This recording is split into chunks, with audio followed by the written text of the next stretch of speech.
कि सारे रामायण का निचोड़ सुंदरकांड में आ जाता है।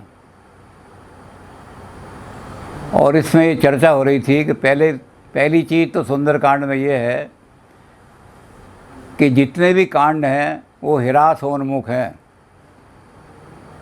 सबसे पहले कांड में 361 दोहे हैं, जब दूसरे कांड में आ जाते तो 326। तो जो चीज़ हिरासोन्मुख है उनका पाठ करने से तो जीवन में हर चीज़ घटेगी। तीसरे में जब आते हैं तो उसमें 46 दोहे रह जाते हैं। किष्किंधा में जब आते हैं तो 30 ही दोहे रह जाते हैं। जब सुंदरकांड में आते हैं तो एकदम 60 दोहे हो जाते हैं। यानी चक्र उल्टा हो जाता है और जो चीज़ ह्रास में उन्मुख थी, नीचे की तरफ जा रही थी, वो एकदम ऊपर की तरफ जानी शुरू कर देती है। इसलिए सुंदरकांड को हम कहते हैं कि ये महामंगलकारी सुंदरकांड है, जो जीवन में चीज़ घटती चली जा रही थी। लक्ष्मी भी घट रही थी, आयु भी घट रही थी, धन भी घट रहा था, कीर्ति भी घट रही थी। सब चीज़ घटते घटते एकदम ऊपर को बढ़नी शुरू हो गई। सुंदरकांड ऐसा कांड है जो वर्धन शुरू कर देता है हर चीज़ में। तो सबसे पहली चीज़ तो सुंदरकांड की यही है। सुंदरकांड पर तो बहुत विस्तार से बोला जा सकता है। दूसरी चीज़ हम ये देख रहे थे कि सुंदरकांड में 8 जगह सुंदर का शब्द आया है। 8 वस्तुएं बड़ी सुंदर हैं, वो 8 जगह सुंदर का शब्द आता है और कहीं ऐसा नहीं मिलता हमें। और 8 जगह में हम देख रहे थे, सबसे पहले जब हनुमान जी चले हैं तो सिंधु तीर एक भूधर सुंदर। अब ये भूधर जो है, पहाड़ जो है, ये इस बात का संकेत करता है, इस पर हमने कल भी चर्चा की थी कि विवेकानंद जी ने ये कहा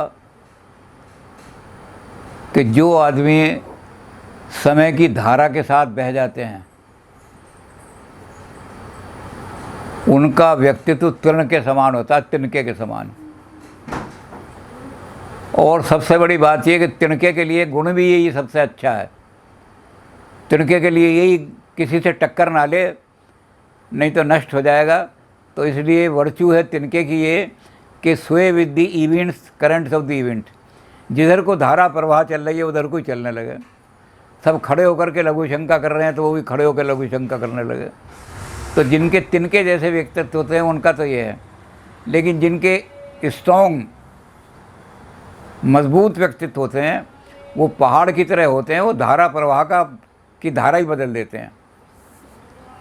तो अपने व्यक्तित्व को ऐसा बनाओ बिल्कुल कि जहाँ हम खड़े हो जाएंगे वहाँ से धारा प्रवाह ही बदल जाएगा। तो सबसे पहली चीज़ जो हनुमान जी को मिली है वो भूधर मिला है, पहाड़।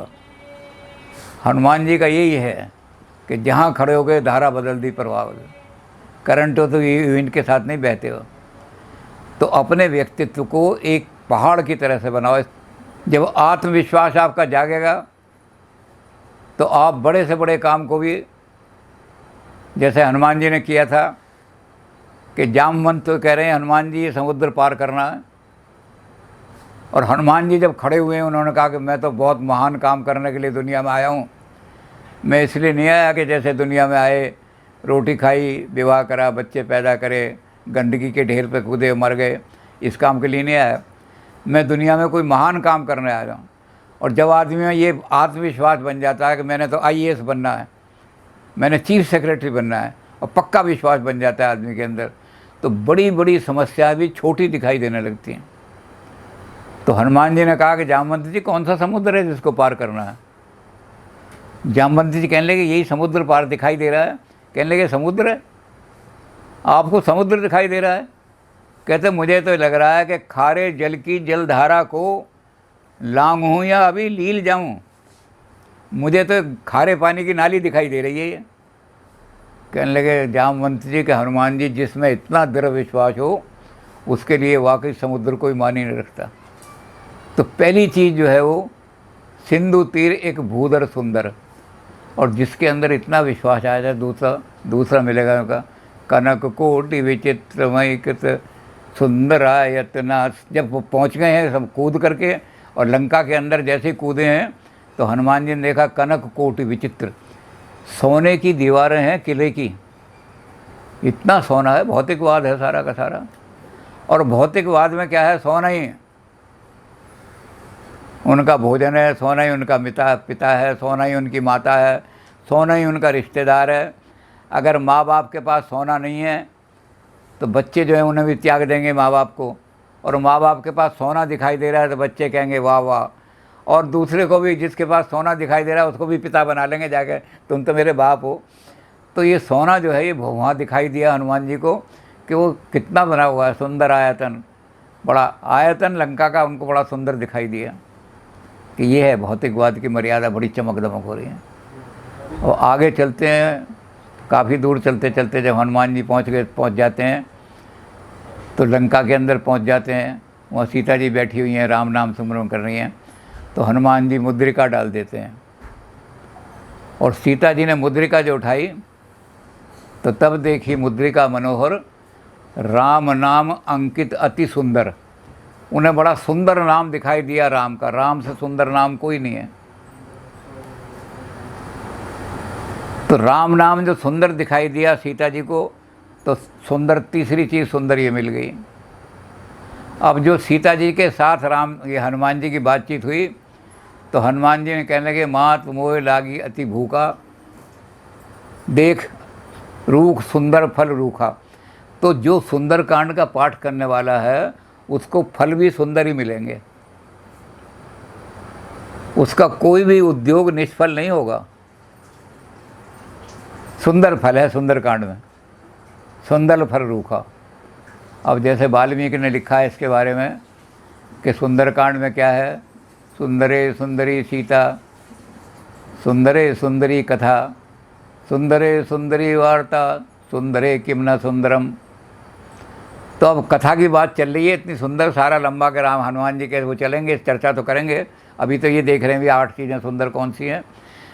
तो सुंदर कथा सुनाते सुनाते जब कथा सुंदर हुई तो सावधान, भगवान शंकर कथा सुनाते ही इमोशनल हो गए और मौन हो गए। जब आदमी बहुत गहरी बातें करता है तो वाणी निकलती मुँह से, शब्द नहीं रहते आदमी के पास, लेकिन कथा सुनानी थी चूँकि, इसलिए घाट पर बैठे हुए हैं।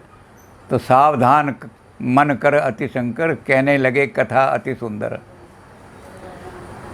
सुंदर कांड की कथा बड़ी सुंदर है, उस सुंदर कथा को सुनाने लगे। चौथी चीज़ सुंदर मिल गई।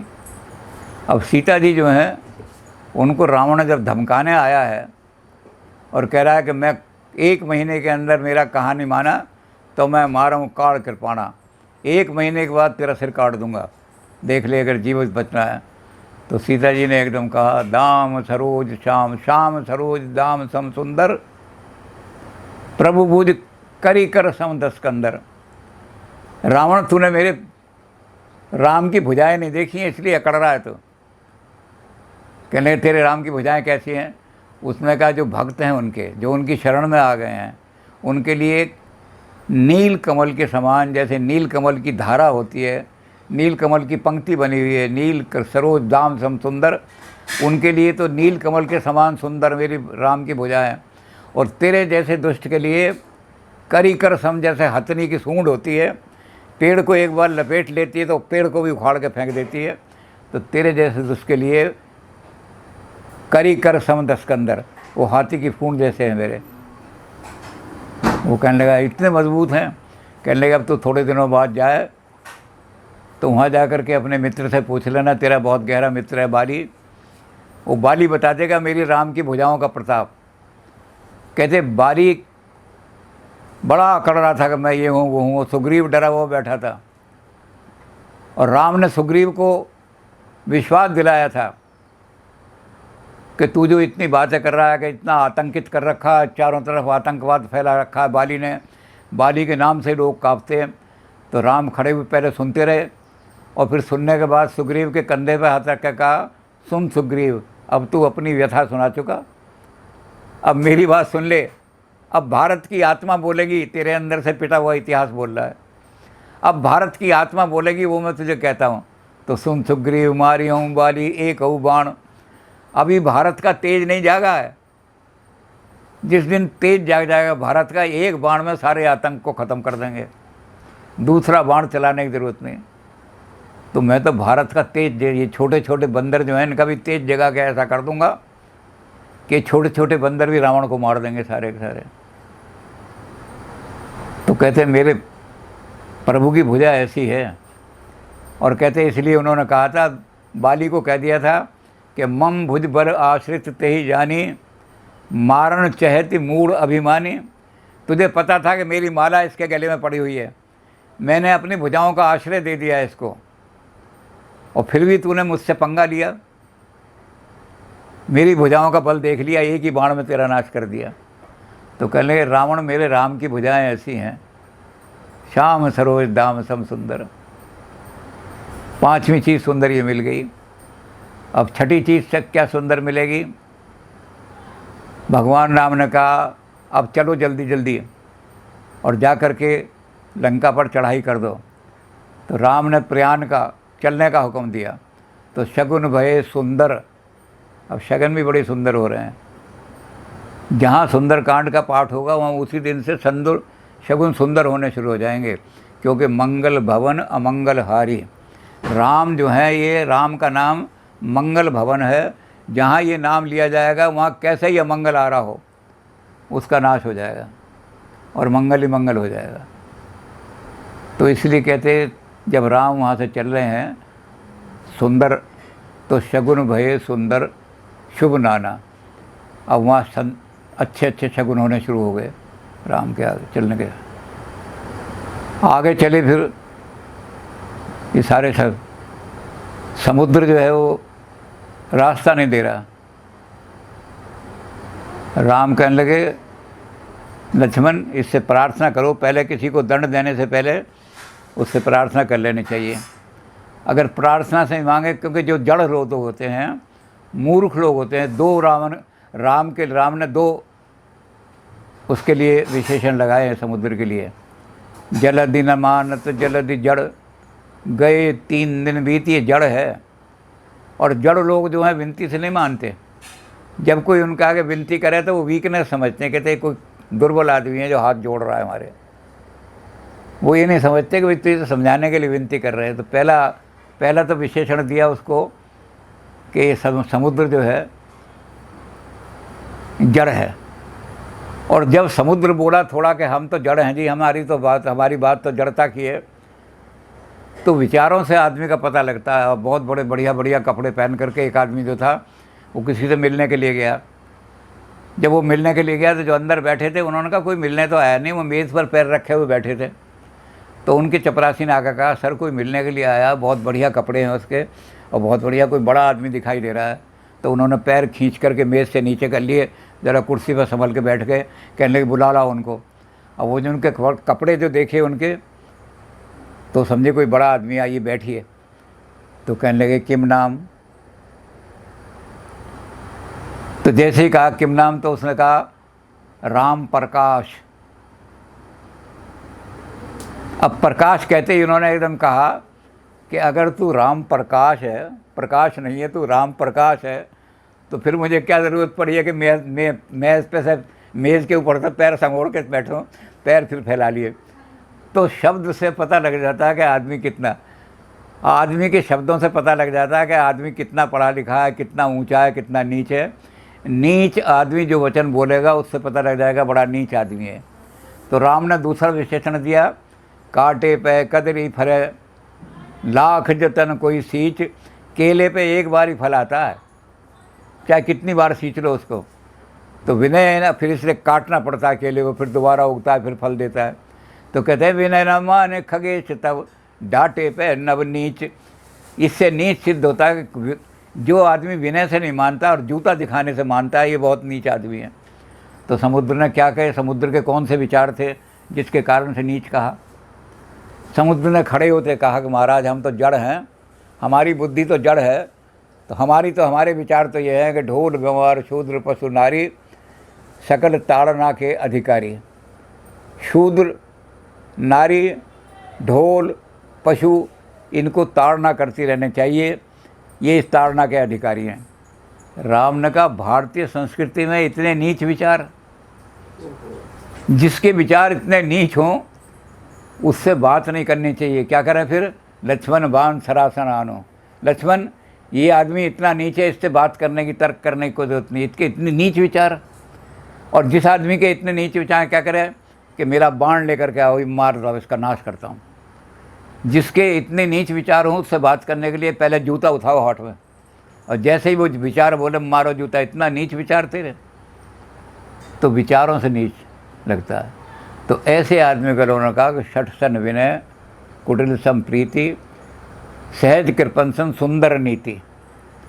जो आदमी स्वभाव से ही कृपण है, उसने आज तक मक्खी चूस है, मक्खी भी दूध में गिर गई तो उसको दूध इतना दूध खराब हो जाएगा, मक्खी भी चूस ही डाल ली। तो जो आदमी इतना कृपण है, उससे अगर आप ये नीति कहोगे हमारे देश में तो दान की बड़ी महिमा है, तो कहते वो तो ऐसे जैसे ओसर वो बूझ भी रहे हैं। तो नीति बड़ी सुंदर कांड की नीतियाँ जो हैं ये बड़ी सुंदर हैं। तो जो नीति भी इसमें मिलेगी बड़ी सुंदर मिलेगी। और 9वां इसका कर दिया कि इसका नाम ही सुंदर कांड है। तो जो 9 चीज़ें आपको सुंदर कांड में हो गई, तो 9 से बड़ा कोई अंक दुनिया में नहीं है। पूर्णांक है 9, 9 से आगे शून्य आ जाता है, 9 से ऊपर कोई आनंद। तो सुंदर कांड की ये महिमा बनाई कि यहाँ 8 तो इसके अंदर सुंदर वस्तुएं मिलेंगी और एक 9वां इसका सुंदर कांड नाम मिलेगा। इसलिए सुंदर कांड बहुत महान है।